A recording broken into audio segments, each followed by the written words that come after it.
So some more good progress for VizGear this week. On the sales side of things, we have started implementing the weekly actions. So we've got the 90-day plans where they've got objectives, specific client objectives for the clients where they see opportunity to grow sales. And we've now got them to a point where in their weekly sales meetings they're setting the weekly actions. So those spreadsheets have now started to be updated, which is great. So that's going to keep the consistency and the focus from week to week. On the not so good side, last week was really hectic for them for a few reasons, and we actually didn't have any sales meeting minutes at all, but there was pretty good reason for it. They lost an employee unexpectedly, from what I can pick up, and they were quite respectful regarding what actually happened with this person, but from what I can gather, there appears to have been some kind of a substance issue and a bit of a run-in with the law possibly, which is basically meant that this person can't continue to work there. So we're down an employee, which has caused some disruption. A bigger picture, it's not going to be too big a deal, but yeah, it meant that people were running around picking up for tasks that would have been handled otherwise by this person. So that, and the key, our minute taker was the default person to pick up the slack. So we expect this week we should have things back to normal. They still had a productive meeting. It's just that meeting was held by all of the people who have really good ideas and all the excitement and enthusiasm and low follow-through scores. So our minute taker is the person, and I deliberately picked this person as the minute taker because I know that our sales meeting chairperson is not going to be, it just doesn't have the personality style to be running the meeting and be taking the minutes at the same time, which is fine. He brings huge value to the creativity and the drive of the sales team. So hopefully this week, we will see some minutes. But the good thing is that even in the absence of their allocated meeting minute taker, the action item sheet was taken seriously, and the weekly actions for the reps' 90-day plans were updated, which is a key part of the little sales system that I'm helping them put together.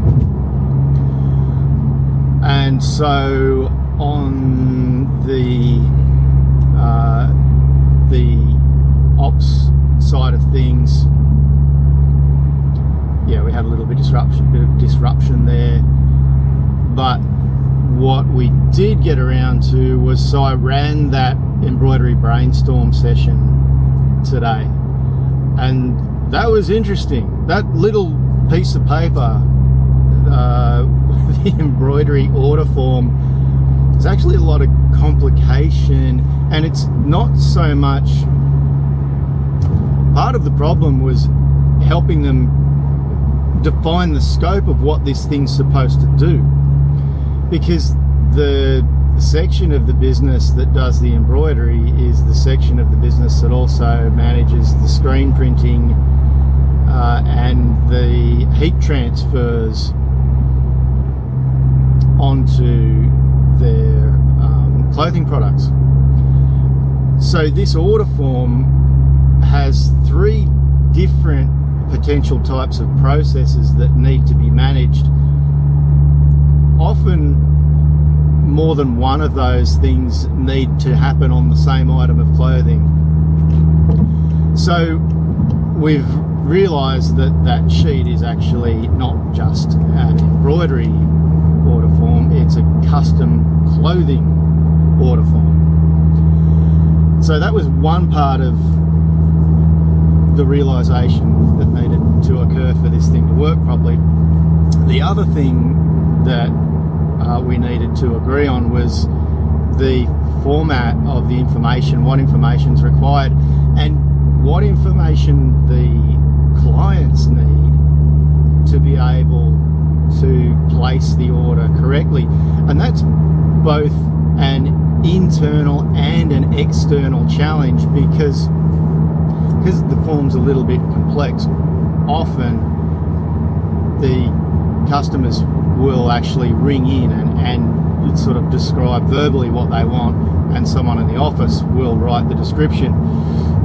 And up until, well, actually still as of this moment, because we haven't formalised the form, the notes from the internal office staff vary quite a bit, and the quality of them varies quite a bit. So we're trying to eliminate that. We want consistency.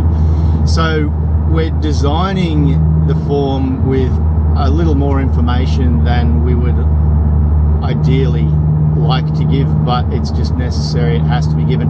The reality, we understand some clients just won't read it all. They won't, and so they're going to need to be guided through their process. But that doesn't really matter so much, because at least from an internal point of view, we have a standardized reference point for what's required before that sheet can be forwarded off to the embroidery department, the clothing customization department. And just having that standardized is going to reduce a lot of the errors and a lot of the tail chasing that is happening within the business, because they haven't been getting the amount of detail that they want or should be getting in the format, the existing format. So we did make some progress there, and probably the most exciting thing, and we also looked at the back orders process again, with the staff member leaving unexpectedly last week. That's meant that our purchasing coordinator has actually had to pick up some of the slack of that person's role, and he was the one who was mainly driving the back orders process. So he didn't have the opportunity to present his format in the operations meeting, which was what we planned to do. So this week I've spoken with a couple of the key management team members about trying to accommodate that discussion, because they all agree, they all want that back orders process to be managed more effectively, because it affects pretty much every part of the business. So now that everybody understands what we're trying to do and the importance of it, hopefully we'll see how it goes, because they're actually, not only are they a staff member down, but they've also been really busy, because the sales tools and processes that we've implemented are actually starting to work. I had a look at the sales whiteboard today, and where this week is the last week of the month, and it's looking pretty strong that they're actually going to hit target, possibly exceed it. And the business owner's really happy with what we're seeing. And given that we only really, so the business owner and I started discussing how we were going to structure this probably about 10 to 12 weeks ago, but we only started implementing and working with the sales team about 7 weeks ago. And we're already seeing multiple examples of the new systems that we put in place leading to new sales. And the list of sales, new business opportunities is actually growing, which is why we have the 90-day action plans with the weekly actions. So there's now we're now managing that process. And one of the key things we've also realised back on the sales side of things is the importance of updating each of the reps' client lists. So from a few videos back, I was talking about having the reps categorise their clients into category 1, 2 and 3, with the 1s and 2s being clients having potential for additional sales opportunities. So they've been working through those, but they're not doing it in a particularly structured way. It's kind of just it's just organic. When they think of it, they do it. When they're on site at a client that they haven't run the audits with, they'll do it. But from a management point of view, we need to be recording the which clients have actually had the audits and which clients haven't had the audits.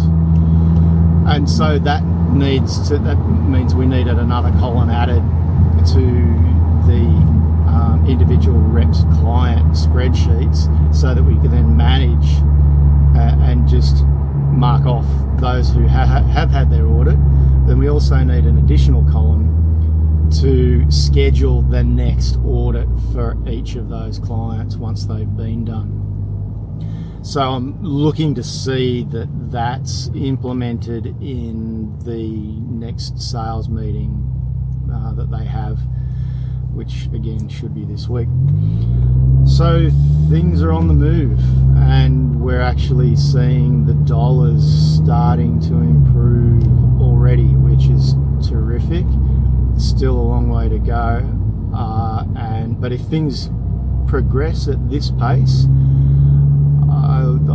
the news just should keep getting better. So we'll see what happens, and I'll update you in